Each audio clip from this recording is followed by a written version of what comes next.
sixth mistake is one that can absolutely cripple you, even if you think you've drafted a killer team. It's not knowing your league settings, your league scoring, or the roster format. You can't go into every draft and take the same approach as you did in the one before that. Some of them are going to have a standard quarterback, 2 running back, 2 receiver, 1 tight end, and a flex.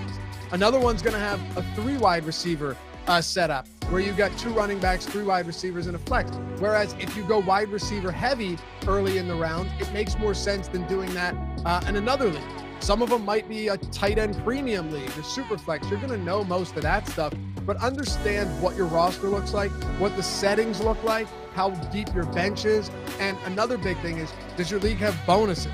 Is there anything that people don't know about, or that if you don't know about is going to really put you in a jam? Because you could look at a team and say, man, this is really good, until you realize that the roster that you've constructed just isn't built to fit the settings and the scoring of the league. It's a really big one, and not many people talk about it. The 7th mistake, and I mentioned this earlier in the video, after doing a bunch of mock drafts, I've come to the conclusion that if you are not looking at these pre-draft rankings, especially if you're drafting, right now in early it's not October and it's not early, it's mid-August. If you're drafting in mid-August, you're going to see some insane pre-draft rankings, or the way that the players are ordered on sites like Yahoo. I mean, Michael Gallup went, I think, at 125. Michael Thomas was past 120. There are players, Russell Gage went at 130. These guys are just being completely ignored. And if you go somewhere like Underdog Fantasy, which is best ball, surely it's a different format, but it has very sharp ADP. I'm watching some of these players go 5, 6, 7 rounds after where they're being drafted on Underdog. It's crazy. Take a look at those pre-draft rankings. Identify players that you think people in your league might completely miss, and do some mock drafts while you're at it. Before you go into these drafts, do some mock drafts. Set yourself up to know what you're getting into, to know where players are going, and to know what players might be slipping through the cracks. It's very simply put, if you're not adjusting those rankings yourself, use rankings, go to Awesemo.com, take our consensus rankings, take Awesemo himself, take his rankings, whatever you have to do in order to put yourself in a good position where you're not relying on the crap that is fed to you on some of these drafting sites, because it will get you into some serious trouble if you're going into a draft blind. The 8th mistake might not even be a mistake, but more of just an unnecessary nuisance that you think you need to pay attention to when you really don't, and that is bye weeks. Very simply, who cares? Who cares? If you have 5 guys that have the same bye week, all right, that sucks for week 6. But outside of that, now, assuming they're healthy, you get these guys back for every single game, for every single week, right? So you got a bunch of your top starters that are out for 1 week. You probably take an L. You're not going to win every week. But now, every time someone has to face you, you've got all of your best players in there, save for 1 or 2 that didn't have the same bye week. The biggest thing isn't necessarily, oh, I don't want to have them on the same bye week because it's going to kill me and I lose that week. It's more so when you're drafting and you're not taking a player because of that, look at what it does to your strategy. Now you're drafting someone that's probably projected for less fantasy points, that might not be as good of an actual pick, and you're taking him because you're afraid of a bye week that's going to put you in a bad spot for 1 week, right? Hell, I actually don't even mind it if it wipes out 1 week, and that's not even a guarantee. If you draft a good bench, you can still win these weeks. It's not a guaranteed loss. But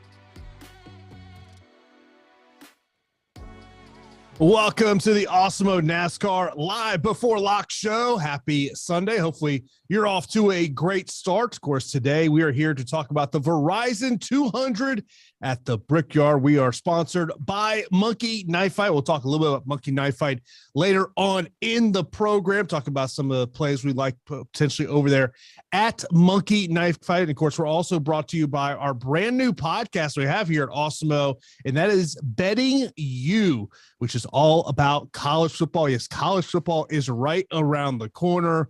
Who's going to win the Heisman? Can Georgia dethrone Alabama? Which MAC teams should you be putting your money on? Those questions and so much more answered every Wednesday with Matt Jajeski and Ben Ross as they talk all things college football betting. We have episodes available now on nearly every podcasting platform, including Spotify and Apple Podcasts. So be sure to check out the Betting You podcast, as man, it is college football season. Football season is in full force. I had my first broadcast last night, a little late night for me, but I'm here to talk a little NASCAR DFS with you. Of course, as always, Phill is joining me here. Phill, we had qualifying this morning, bright and early, 9:05 a.m. Eastern time. I was sitting there watching a little bit of it. And obviously, Indy road race is the topic of discussion here. But let me first off get your thoughts on what you saw with qualifying. Yeah, thank God, unlike Road America, I mean, it didn't end up just being a complete chalk fest, but we do have notable names that turned in, disappointing qualifying times in that first practice session. We'll talk about these guys plenty, but I mean, you very well could, if you wanted to, build just a place differential lineup this week. Now, I don't think that's optimal, but we had a lot of guys that are going to offer you place differential this week, and then two of our main contenders, and then you can add a third and a fourth in there. They qualified well. Now they're not on the front row, so that kind of throws people's expectations, for a loop with them not being on the front row. But we do have guys that we expect to win starting up front, and lots of guys that can make their way into the top 15, top 10 who are starting in the back. So you may find yourself with a bit of a chalky build today, but there are plenty of ways to find differentiation. Of course, if you have any questions that you want me to bring up to Phill here, all you got to do, you can put that, whether it's in our Awesemo NASCAR Slack channel or right here on YouTube. We will get through those as we do go on. And of course, roster construction, you just talked about there in terms of place differential, dominator build, and when we get into those tier 2 salaries, man, there is some place differential in terms of drivers in that range. You look at Kurt Busch starting 20th, Alex Bowman 24th, Brad Kozlowski 31st, Kevin Harvick 25th, Kyle Busch, we'll talk about him. He's in that first tier starting 21st. So as you mentioned about, dominator, place differential, I mean, as you're looking at developing an optimal lineup, how many dominators are you looking at? Well, we have over 80 laps today. But before we had qualifying, I was thinking that this was going to look a lot like Watkins Glen last week, where it was going to be a 2 dominator build. You could have a couple of guys that, lead, 33% or so of the race, finish top 5, and then you've got your place differential plays. But with as much place differential as we have on the board, I really do think that it's going to lend itself to just a single dominator, one of these guys that are starting top 5, top 6, and then paired with the place differential. That's the way that I would go in cash, whether you're looking at DraftKings or FanDuel, and that's the way that I would look in tournaments. Now, that being said, not every road race is going to end up like Road America. The chalk is not just going to strike with such consistency. So who's to say in a scenario at a track that these guys haven't seen before, unless they raced in the Xfinity race there yesterday or the year before in the Xfinity series? Who's to say that this isn't just a crazy race, kind of like what we saw in that Xfinity race yesterday, and the chalk doesn't hit? Well, in that scenario, you could be looking at a 2 dominator build. So I do think that in tournaments, if you're looking to get a little bit different, then I would be looking for a 2 dominator build just to do something different and get away from this chalk. Of course, appreciate everyone that is in here on a Sunday afternoon. Watch us. It's the Awesemo NASCAR Live Before Lock show. Of course, if you're not subscribed to Awesemo right here on YouTube, be sure to do that. We got a ton of great programming for you each and every day. Of course, right before us was MLB guys getting you ready for today's MLB slate. So be sure to hit that subscribe button, hit that notification bell so you know when a show is live on the channel. Of course, you'll always be up to date with our latest offers, giveaways, and so much more. And one of the things we got going on right now over Awesemo.com is soccer. The English Premier League is back, and we have soccer DFS projections. If you're interested in trying them out, your first week of Awesemo Plus Soccer is free with promo code FREESOCCER. That's FREESOCCER. Just click on the link in the description of this video to activate that offer. You got to check that out over there. And of course, you can see it on the screen, the active promos that we currently do have going on over at awesemo.com. And man, take advantage of those projections. We always talk about everyone that's doing well here. We just using those projections. And I will tell you, use those projections every day, especially with MLB and trying to figure out who to play there. And of course, by the way, speaking of NASCAR, ownership projections are up there as well. We'll definitely be talking about some of that chalk plays, but Phil, let's get right into those tier number 1 salaries. So these would be the drivers that are 10K and above over on DraftKings. So we got Chase Elliott starting 3rd, 11,000. Kyle Larson starting 4th at 10.8. Mark Truex Jr. starting 6th, 10.4. Kyle Busch starting 21st, 10.2. Denny Hamlin starting 14th at 10,000. Where do you want to start in terms of these 5 drivers? Is the guy that everyone wants to hear about, is it Kyle Busch because of that potential place differential? Right. You're getting a driver starting 21st who has top 5 potential. That's where he's finished in the last 3 road races. 4th at Watkins Glen, 3rd at Road America, 5th at Sonoma. You go back to Coda. He was leading that race, thought that they were going to race to the end. He needed gas. If he would have stayed out like everybody else, before the race got called for rain, he would have ended up winning that race. So you're getting a potential dominator. You're getting all this place differential. You're getting the guy that very well could end up with the highest score today. I mean, it is a smash play, and you should very well expect Kyle to be one of the highest owned drivers today. If you're doing single entry, I think you find your differentiation elsewhere. If you're doing 3 max, I'm still playing him. I think he's that good of a play today. The circumstances are definitely in his favor for him to lead every other driver in terms of DraftKings and FanDuel scoring. And of course, over at FanDuel, he's 12,500 over there. When you look at Chase, Kyle, and Truex, all started within the top 6. Chase 3rd, Kyle at 4th, Truex at 6. And you're talking about a $200 difference between Chase and Larson, and then Truex is just $400 behind Kyle Larson. So how are you kind of looking at these 3 guys? Maybe is Chase Elliott the guy you prefer the most? Yeah, just based on his pedigree, based on how he's done, this year, he's got 2 wins, 2 runner-up finishes, should have won the Daytona road course race. You go back to the previous 4 road races before that, they were all wins. So you're talking about 6 wins out of the last 10 road races, averaging 16.8 fast laps, 27 laps led. Just he's head and shoulders above everybody else in this field when it comes to short term and long term. He feels like the most likely driver to lead the majority of these laps. But the question is, his teammate, who's been equally as good this year with a couple of wins. You've got the 2nd place back at Coda.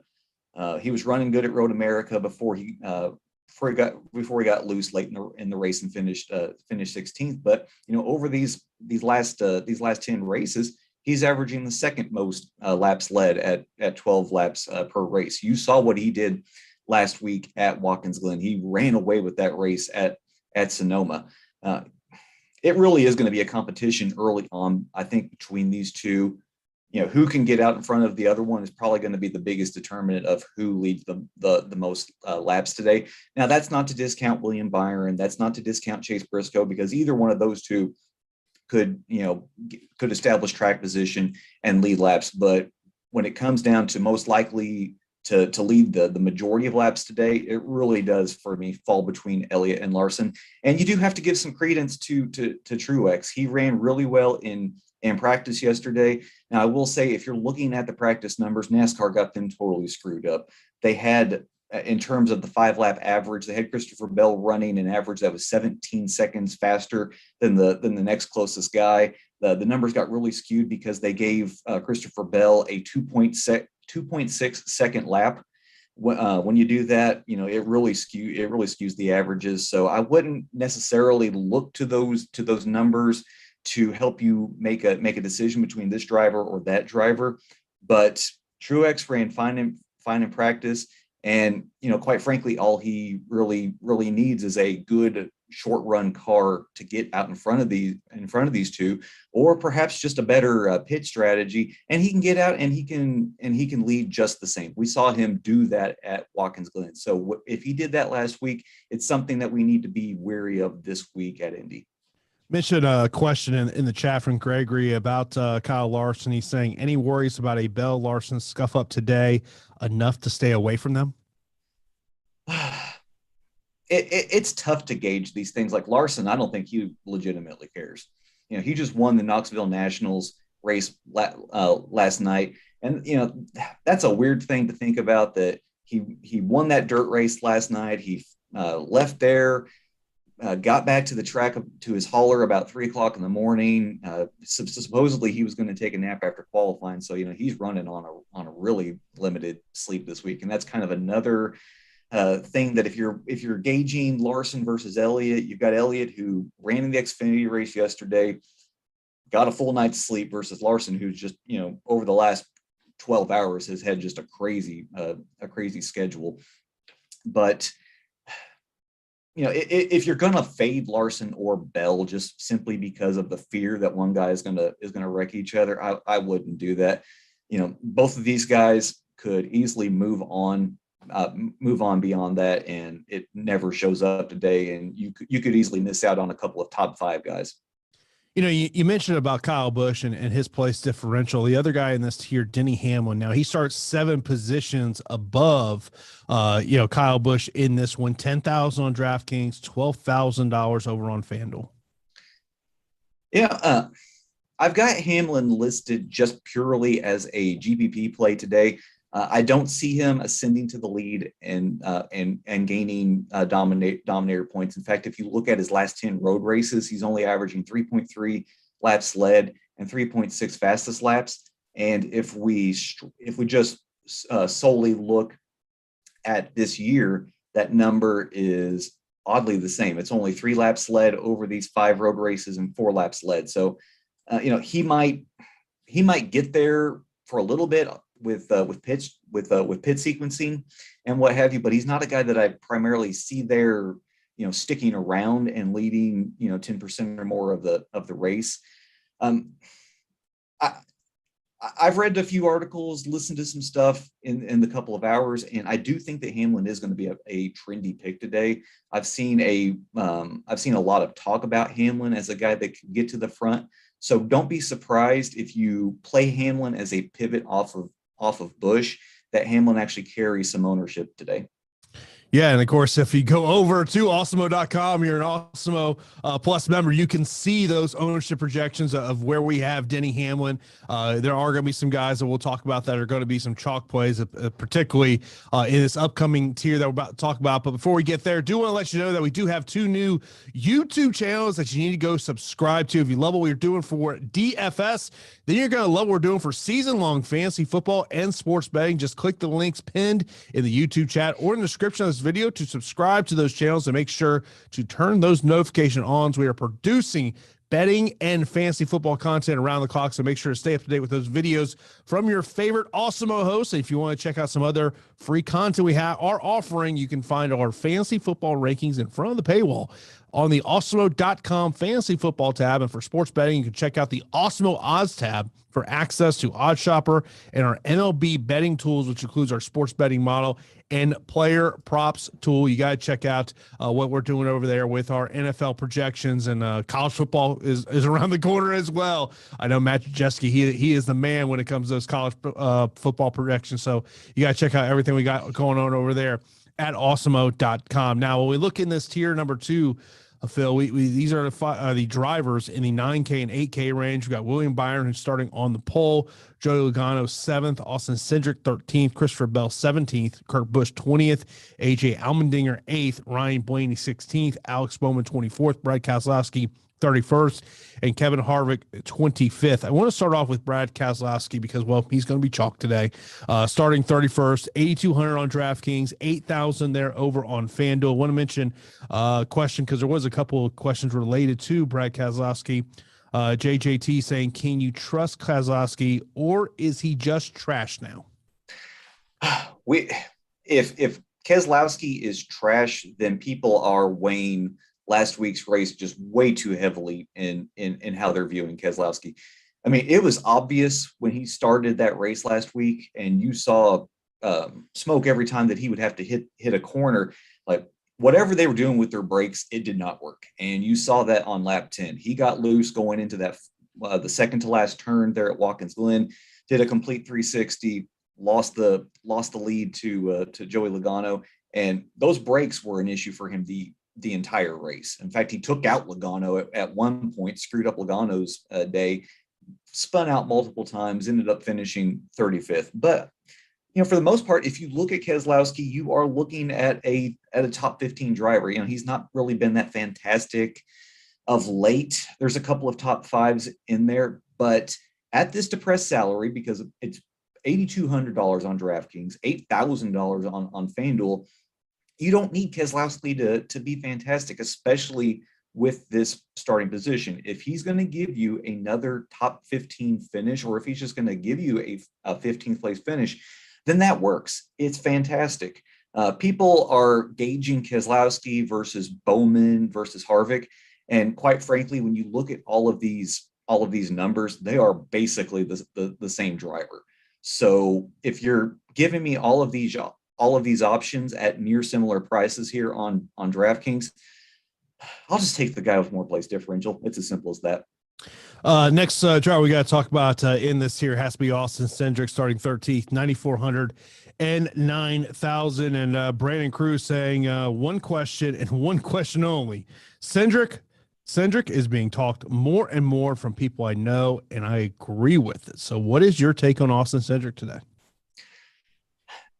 Cendrick falls in this category that Allmendinger he's in the same bucket for me. And, it hasn't worked so far this year, but we're just going to keep going back to it because the story doesn't change.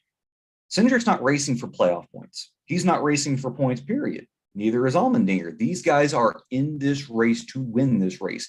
You've got Cendrick. He's got, with him and Allmendinger, they've got, along with Justin Haley, oddly enough, they've got the most experience out at this track out of everybody else.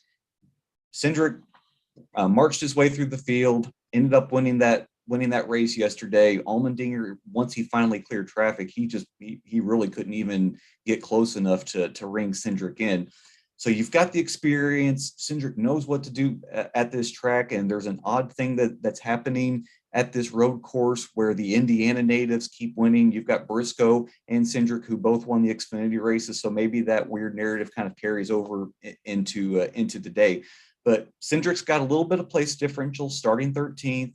He's going to have a fast car. He's only got one thing on his mind. You can say the same thing about Dinger. These are guys that you can play as cheaper dominator options, or if you just want to play them in tournaments paired with a dominator because of what their mission is, totally get behind that. William Byron starting on the pole. He's 9,800 on DraftKings, 11,000 on FanDuel. So he's got the chance to get some laps led here, starting on the pole here. Do you want to get to some William Byron on the pole? If I'm doing 150 max, definitely. If I'm doing 20 max, then possibly. It's tough because Byron is priced up at 9,800 on DraftKings and definitely 11,000 on FanDuel. I don't know if I'm willing to pay $11,000 on FanDuel for Byron, because what's his path? He's probably going to, if we don't have the crazy shenanigans that we had in yesterday's race, and thankfully they took out the speed bump that was acting like a ramp, shooting guys off into the track, then Byron's probably going to get out in front of Chase Briscoe, maintain a healthy lead, and let's just say he leads the first 10 to 15 laps, if not the first whole segment. Then what does Byron need to do to remain optimal? He's probably going to have to stick around in the top 5 all day, and that's something that he's capable of doing. But if you look at these finishes for Byron, you've got the 6th last week at Watkins Glen, but then it was 33rd at Road America, 35th at Sonoma, and then an 11th at Coda, 33rd at the Daytona Road Course, and then 3 straight top 10s. So Byron's definitely got the capability to lead. He's done that in a road race before. Trying to go back to which race that happened at, but I know there's been a similar scenario where he started on the pole, led a bunch of laps. I believe that he fell back far enough that his dominator points were basically negated by his lost place differential. But if he can just hold that position, then he could easily be a low-owned guy that ends up optimal. He's just got to hold his place. You know, I mean, we could literally rename this tier today, Phill, the Chalk City tier, because we know Brad is going to be chalk. But then there's other drivers in this tier that you look at, and we expect them to be drivers that people are looking at. Christopher Bell, Kevin Harvick, Alex Bowman. When you look at the Chalk City in terms of this tier and mentioning those drivers I just mentioned, is there drivers are on the love or hate side of the equation? Well, I can definitely get behind Christopher Bell. Bell has his peaks and his valleys. You know, he's got the win at the Daytona Road Course. Then you've got the second at Road America. He was running pretty well at Watkins Glen before him and Larson, of course, had their issues, but he still ended up finishing 7th in that race. So you take a guy that's probably a good bet for a top 5. You give him place differential starting 17th. 11.5 on FanDuel. That's a bit much, but I think with that place differential, you can still consider that. And that's a guy that I can really get behind. Kurt, I don't know if he's got the ceiling per se of Bell, but he feels like a guy that's still just a solid top 10 that's getting that, you know, that you're waiting on. Blaney, look at Blaney's history this year. His best is last week with a 14th. And his worst is Road America at 20th. So Blaney almost feels like a guy that's destined to just finish where he started, and I don't want to pay that for 8,700.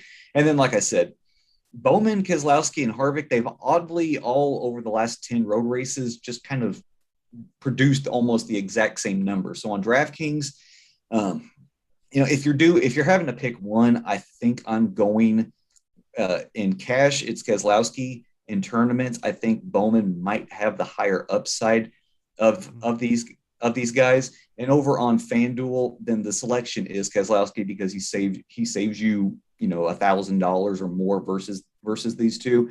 But if it's head to head on Bowman versus Harvick at similar prices on FanDuel, then I'm going with Bowman. JJT's got a question about a 20 max over on DraftKings. Since we're talking about the chalk that we have here, he says, are you keeping the chalk at 60% on a 20 max on DraftKings? Oh, God, with this being the first time that these drivers are actually racing on this track, I'm probably moving ownership numbers down to somewhere in that 40 to 45%. Because, you know, I don't foresee a race that ended up like yesterday where nearly, 13 cars didn't end up finishing because of issues on the track. But God, if we have a scenario like that and you're 60% on a guy, especially one of these chalkier guys, then you're really going to be stewing at the end of the day. Of course, as always, we do appreciate those questions. If you do have any questions, you can line those up right there in the YouTube chat. Also, you can do that over on our premium Slack channel, the Awesemo channel. That's one of the great benefits of being a Awesemo Plus member. And, of course, do want to let you know that today's show is sponsored by Monkey Knife Fight. We've been telling you about Monkey Knife Fight for some time. And with Monkey Knife Fight, you are in charge whether you want to play NASCAR, UFC, PGA, whatever it may be. Monkey Knife Fight has it. To get started, all you need to do is head over to monkeyknifefight.com, choose which game you want to play, your contest type, your buy-in, and even better, Monkey Knife Fight has an instant first match deposit of up to $100 when you sign up with the promo code Awesemo. Great perk over there to play over at Monkey Knife Fight. And just kind of pulling up some of the various things here for Monkey Knife Fight here today, and just pulling up for the Verizon 200 at the Brickyard. Very first one, more or less, we got Chase Elliott and Kyle Larson, both starting 3rd and 4th there. 19.5 points for Chase Elliott, 18.5 for Kyle Larson. Yeah, that's the one that I pulled up first and immediately was like, yeah, give me more on both of these guys. In my betting article this week, I highlighted the fact that in the 5 road races that we've had this season, these two account for 4 of those wins. And in 3 of those situations, these guys have either they've won and the other one has finished second place. So that's a scenario that I'm anticipating today. I'm both projecting these guys to be the top 2 lap leaders. So in that case, easy over 19.5 for Elliott and over 18.5 for Larson today. Of course, sign up right now over at monkeyknifefight.com. Use that promo code Awesemo for an instant first match deposit of up to $100. Now let's move on to tier number 3. So this will be the drivers that are in the 7K and 6K range over on DraftKings. So we got Chase Briscoe starting 2nd, Ross Chastain starting 9th, Tyler Reddick starting 11th, Matty D starting 15th, Michael McDowell starting 12th, Chris Buescher starting 10th, Eric Amarola starting 18th, Eric Jones starting 28th, Daniel Suarez starting 5th, Cole Custer 10th, Austin Dillon 23rd, Ryan Newman 32nd, and Bubba Wallace number 27. I believe we had a question about Austin Dillon, 6,300 and starting in the 23rd spot. Chalk, but good chalk. He's a cash play. He's a tournament play. Expect to see him in a lot of lineups today, but he's a guy that I really don't mind. We talk about him becoming more consistent as a road racer in 4 of his last 5 starts. In fact, it's the 4 straight. They've all been top 15 finishes. We know that he's in the midst of a points battle with his teammate. He's 15 points behind. He needs to get his way to the front. He needs to stay up front in order to either narrow this gap or keep it the same with Tyler Reddick. He can't afford a bad day and then be 20, 30 points behind going into Michigan and Daytona. So I really expect a good day out of Dillon. But the fact is that everybody else has caught on to Dillon's consistency, so he will be mega owned today. In terms of when you look at the drivers who are starting in the top 10 here, you talked a little bit about Chase Briscoe a little earlier on in the show, but also in the top 10 we have Ross Chastain, Chris Buescher starting in that 10th spot, Daniel Suarez, number 5. In terms of those drivers, is there one that sticks out to you as maybe it's a tournament play?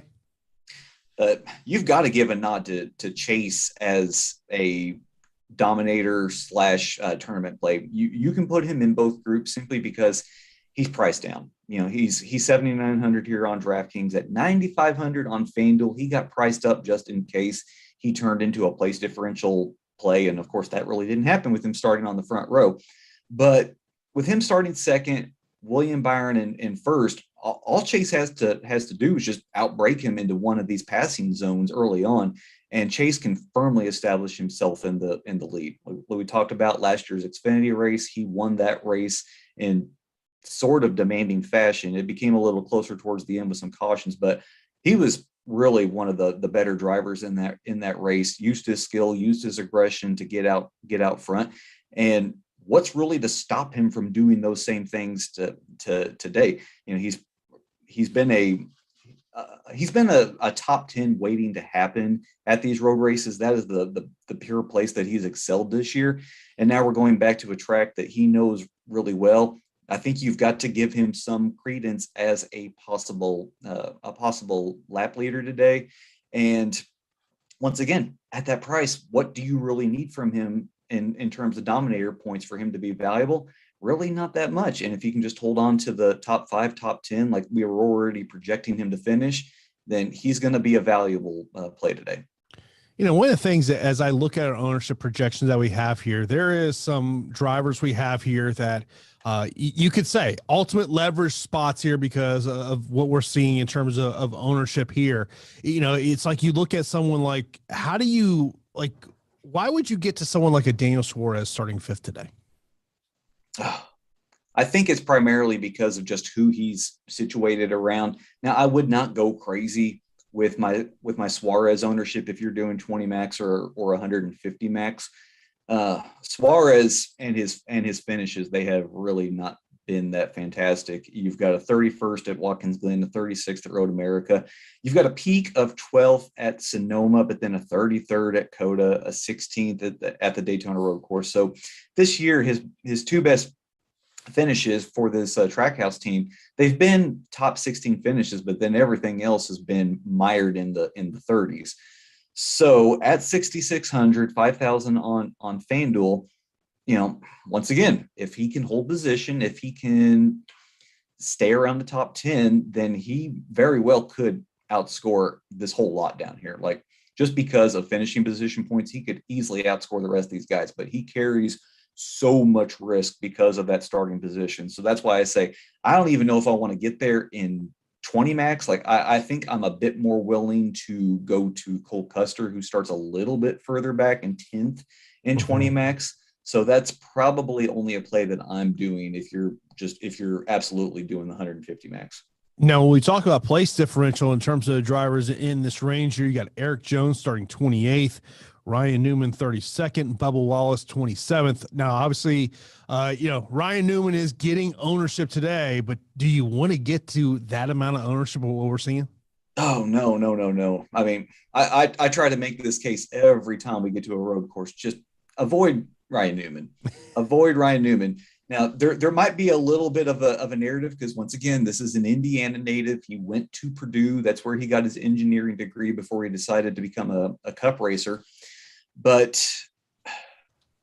25th last week, 32nd, 33rd, 24th, 20th, 31st, 19th, 32nd, 25th. Those are his last 9 road course starts.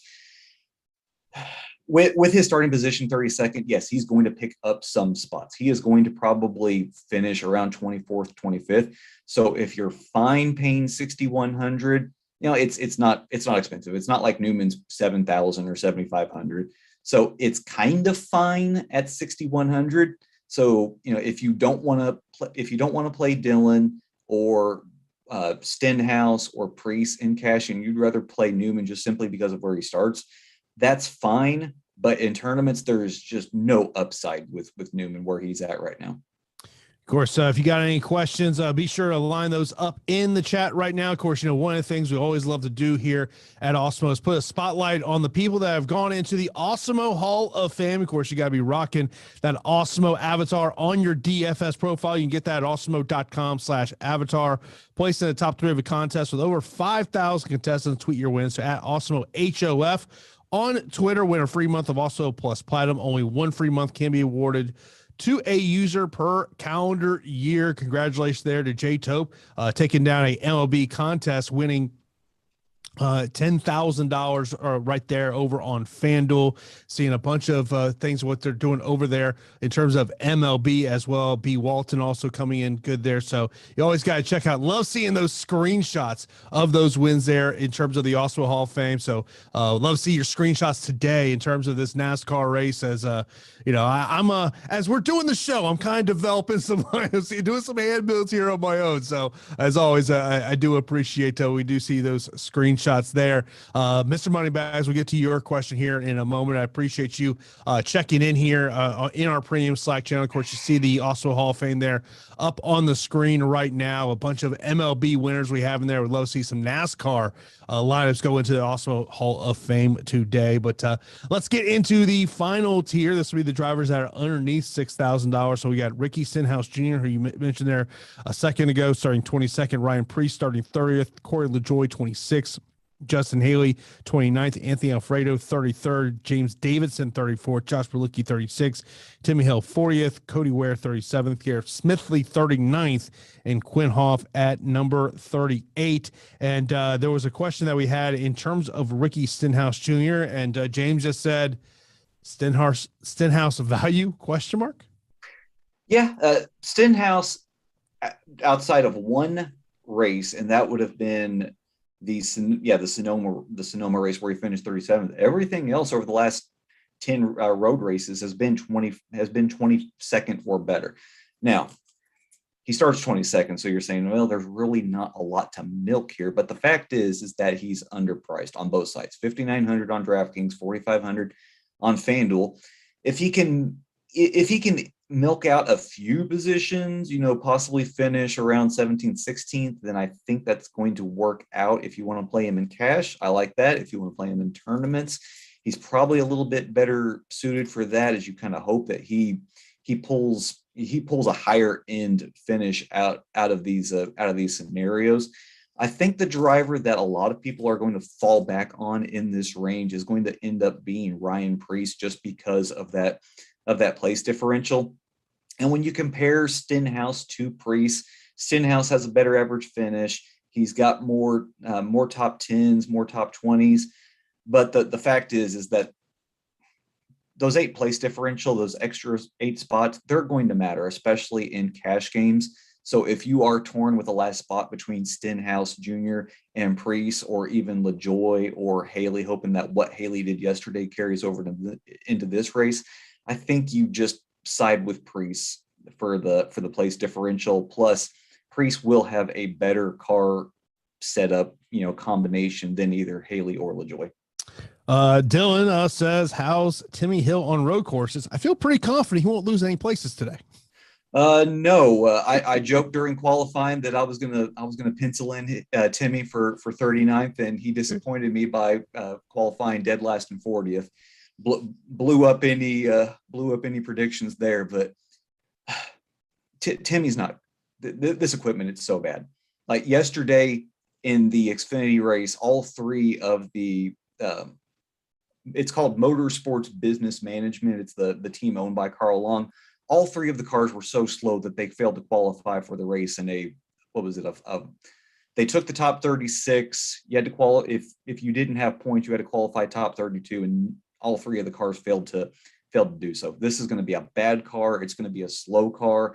Don't get enticed by whatever place differential you think Hill is capable of getting at that salary. It's not going to work out.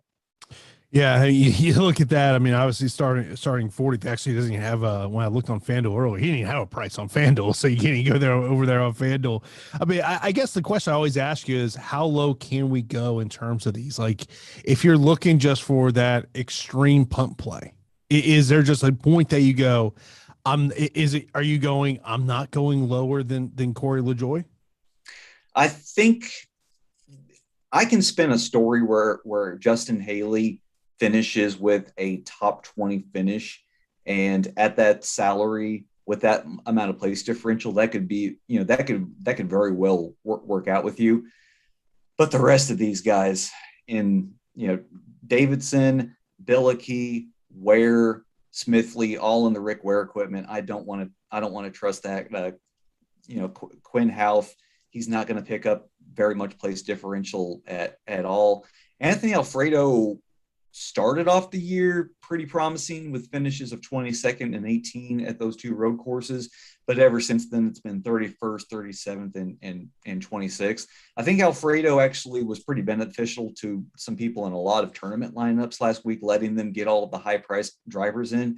But I don't chase that rabbit this week. Alfredo, I think he's he's oddly enough in the same boat as Ryan Newman, where he's probably going to pick up maybe 4 to 5 spots. But he's just there's no ceiling there whatsoever for tournaments.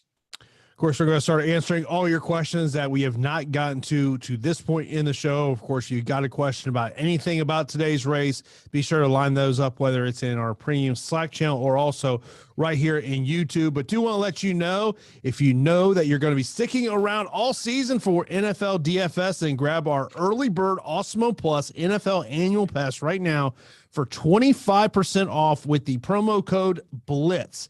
That's a full season's worth of Awesemo Plus player projections, ownership projections, top stacks, premium Slack, and tons of other new additions we are adding for this season. And as an added bonus, this also includes projections and updated depth charts all preseason long. That's promo code BLITZ for 25% off Awesemo Plus NFL annual. Just click the link in the description of this video to activate. Once again, get 25% off of a Awesemo Plus NFL annual pass right now. We use that promo code BLITZ as we are today actually wraps up week 1 of the preseason. We've got 1 game here today and then right back into it. Week 2 starting up later on this week. So you got to take advantage and check out all the great premium tools and data we have over there at awesemo.com. Let's go. There was a question earlier where it was, is Reddick in the conversation? So Tyler Reddick starting 11th, 7,600 over on DraftKings, 7,800 over on FanDuel.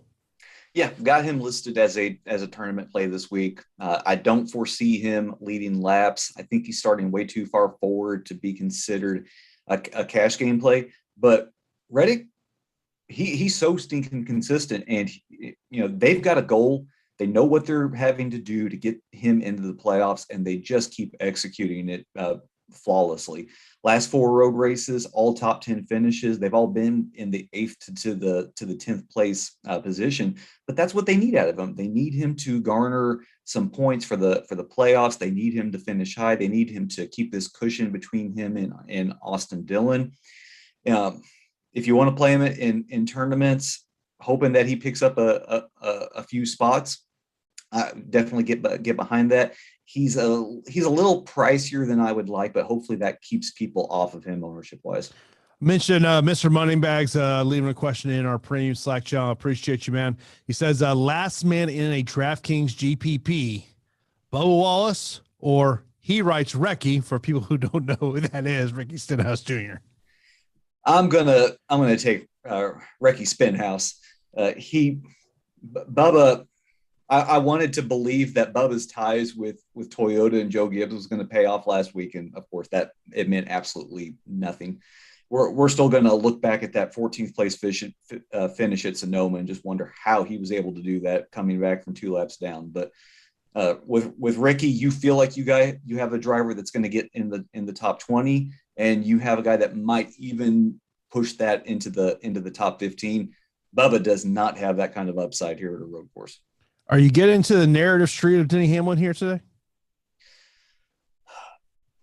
To be honest with you guys, because of the short window and then what I've got to do after we're done today, like, I hate to say it, but I'm not going to be able to watch this race. I just hand built a couple of lineups, and I didn't have Hamlin in any of them. If I would have done some 20 max, I probably would have ended up with some Hamlin, but just the few core lineups that I built, I definitely didn't get there.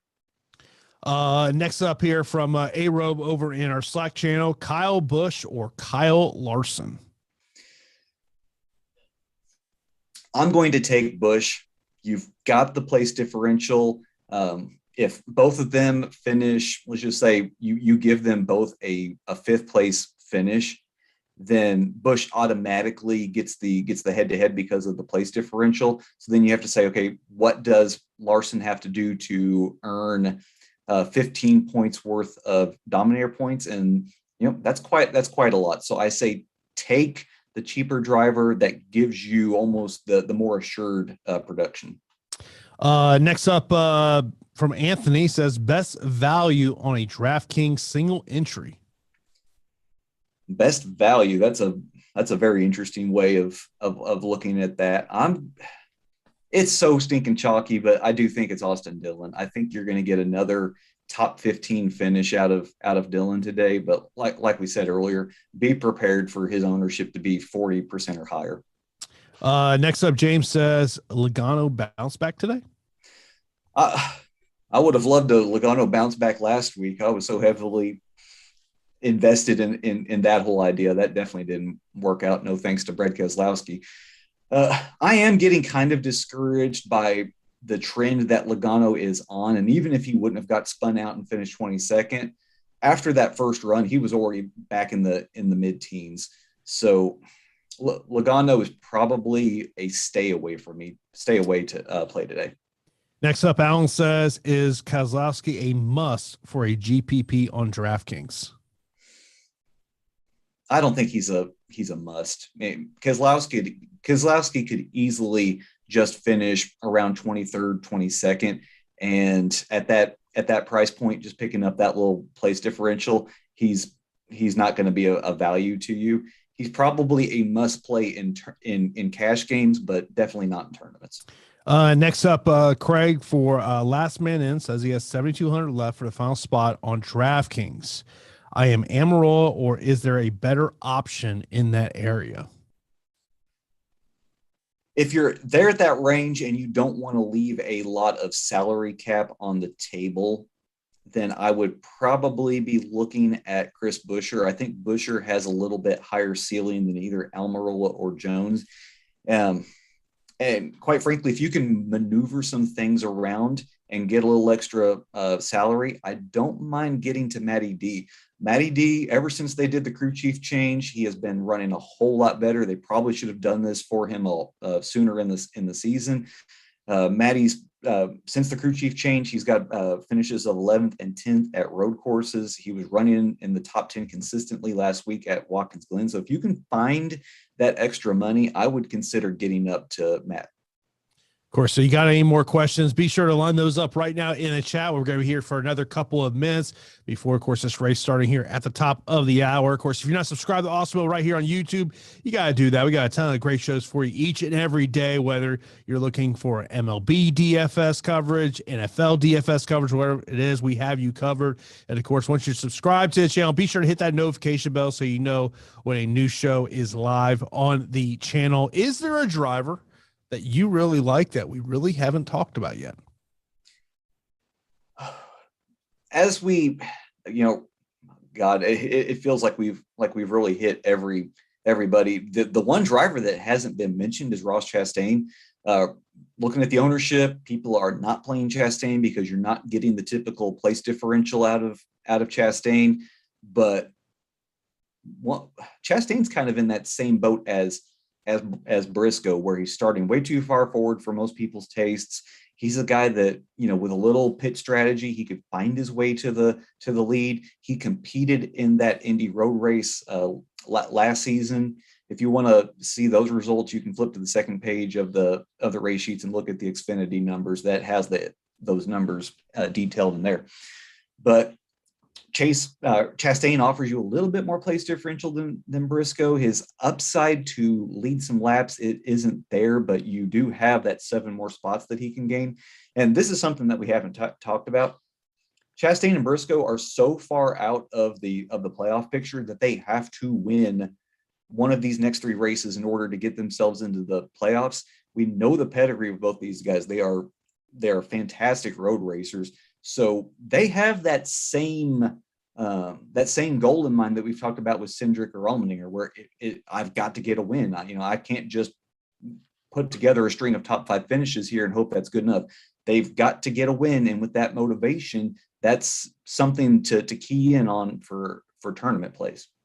And did get a question over on Twitter about if any cars have gone to the rear, and that is no. It's just, when I look for that question, I just go over to Bob and go to his Twitter timeline because that's where I can get the most there. Let me get your take. So I noticed he goes, my pick for today is Martin Truex Jr. And then he goes on to say his top 5: Truex, Hamlin, Larson, Elliott, Reddick, and labels Cendrick as a long shot. Yeah, I don't know if Bob made that prediction following qualifying when Truex threw up the fastest lap before qualifying. Yeah. Okay. So that's some good prognostication on Bob's part there with Truex. Truex hasn't won a road race since Sonoma of 2019, and that was really kind of on the cusp of Elliott showing just the pedigree of a road racer that he is. Really, I was telling somebody else on Twitter, it's so hard to bet against Larson and Elliott right now because they are the dominant duo in this package at road races. And something else, we've had 2 races that weren't on the Cup schedule previously, and Elliott's won them both. Rich over in our Slack channel says, he goes, do you guys feel the 2 dominator bill will separate you from the field in a single or 20 max? Definitely, because if you're doing that, then you are probably sacrificing your opportunity to play Kyle Busch, and Kyle Busch is going to carry a bunch of ownership with him today. So if you do that, that is naturally going to separate you from the field. Someone asked about how many laps. We have got 82 laps today. The stages will be 15, 20, and 47. Yep. I think that's going to be the first 2 are going to be well within their pit window. So you're probably going to see a lot of scenarios where if anyone does pit, it's going to be with 3 laps to go before the stage caution to try to put themselves in a position to be out front for the next stage.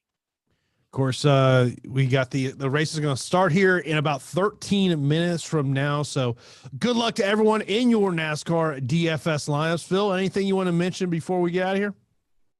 No, this old man loves the fact that we're starting racing at noon my time. I wish we had more of it. Yeah. There's definitely been some times I'm staying up late, watching various sports. I'm like, oh man, I'm getting too old for this. But of course, we appreciate everyone tuned in here to the Awesemo NASCAR Live Before Lock show. Myself and Phill will be back next Saturday for the strategy show to get you ready for next weekend's NASCAR slate. So if you haven't done it, be sure to hit that thumbs up button. YouTube, we really do appreciate that. And so that is going to do it for today's Live Before Lock show. Good luck to everyone today, and we will talk to you next Saturday. Good afternoon, everybody.